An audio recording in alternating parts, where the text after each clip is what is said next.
جہاں تک پاکستان کی جماعتوں کا تعلق ہے، ان کے لیے میں حضرت اقدس مسیح موعود علیہ الصلوۃ والسلام کے چند اقتباسات پڑھ کر سناتا ہوں، اور مخاطب خاص طور پر تو وہ ہیں، لیکن باقی جماعت کے لیے بھی اس میں بڑے سبق ہیں اور گہری نصیحتیں ہیں جن پر عمل کر کے اللہ تعالیٰ توفیق عطا فرمائے تو انسان بہت ترقی کر سکتا ہے۔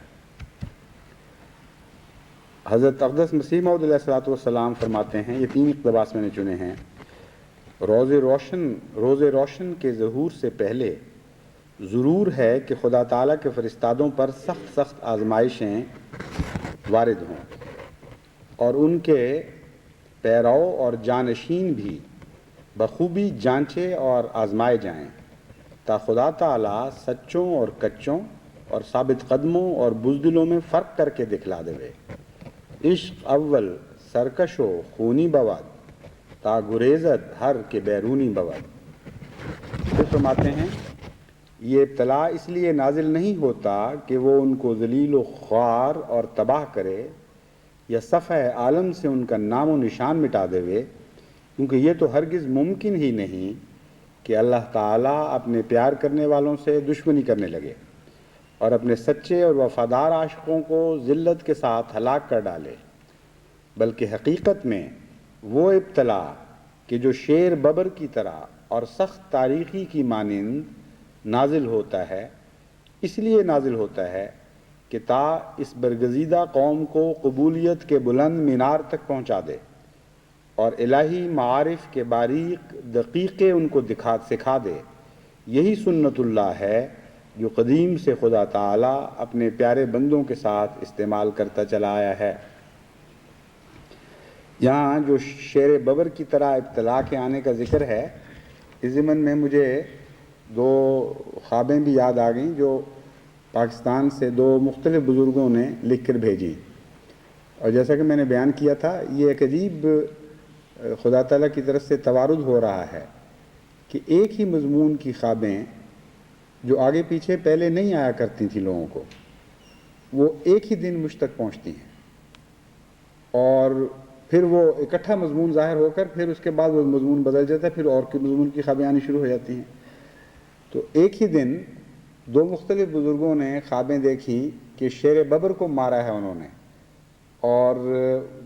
خواب کی طرز ایسی تھی جو ان کے لیے حیرت انگیز تھی، اور شیر کو پھر وہ بعض جگہ بند کیا ہے، اور جب وہ انہوں نے دیکھا ہے تو وہ خود ہی مر چکا ہے، اور ایک جگہ اس کو ویسے مارا ہے۔ تو علم تعبیر کی روح سے فاسق اور فاجر حاکم کو بھی شیر کہا جاتا ہے جو ظلم کی راہ اختیار کرے، لیکن حضرت مسیح موعود علیہ الصلوۃ والسلام نے جب یہ جہاں فرمایا ہے کہ شیر ببر کی طرح ابتلا نازل ہوتا ہے، اس وقت مجھے پھر صحیح تعبیر سمجھ آئی کہ مراد یہ ہے کہ یہ ابتلا جو شیر ببر کی طرح نازل ہو رہا ہے، گویا کھا جائے گا اور ہلاک کر دے گا،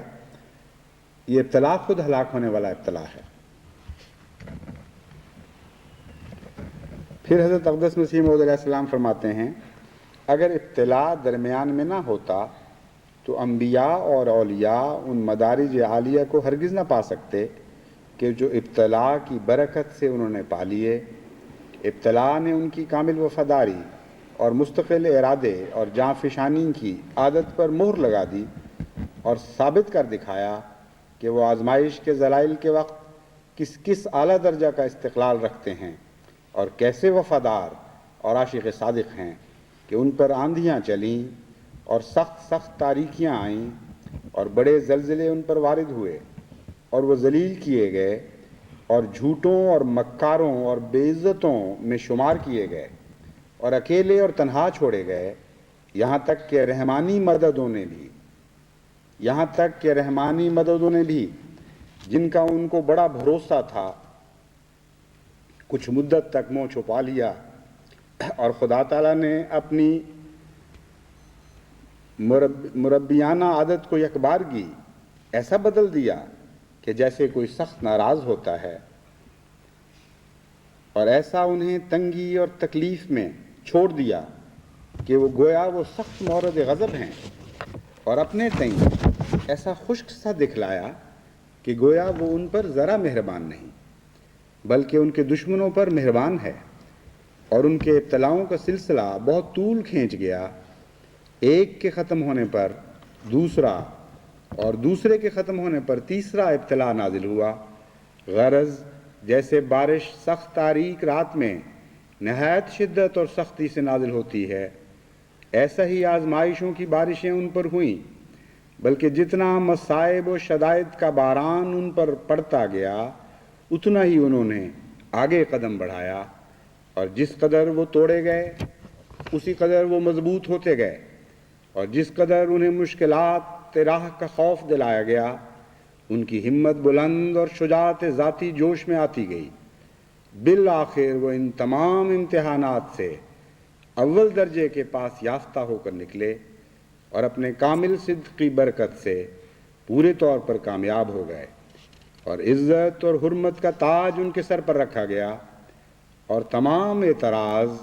نادانوں کے ایسے حباب کی طرح معدوم ہو گئے کہ گویا وہ کچھ بھی نہیں تھے۔ پس اے پاکستان کے مظلوم احمدیوں، تمہیں مبارک ہو کہ بلند ہمت اور شجاعت ذاتی اور العزمی کے وہ آثار تم سے ظاہر ہو رہے ہیں کہ وہ وقت دور نہیں جب اول درجے کے پاس یافتہ ہو کر تم ان ابتلاؤں سے نکلو گے۔ اول درجہ کے پاس یافتہ ہو کر تم ان ابتلاؤں سے نکلو گے، اور عزت اور حرمت کا تاج تمہارے سروں پر رکھا جائے گا۔ وہ دن لازماً آئیں گے کہ مسیح دوراں کو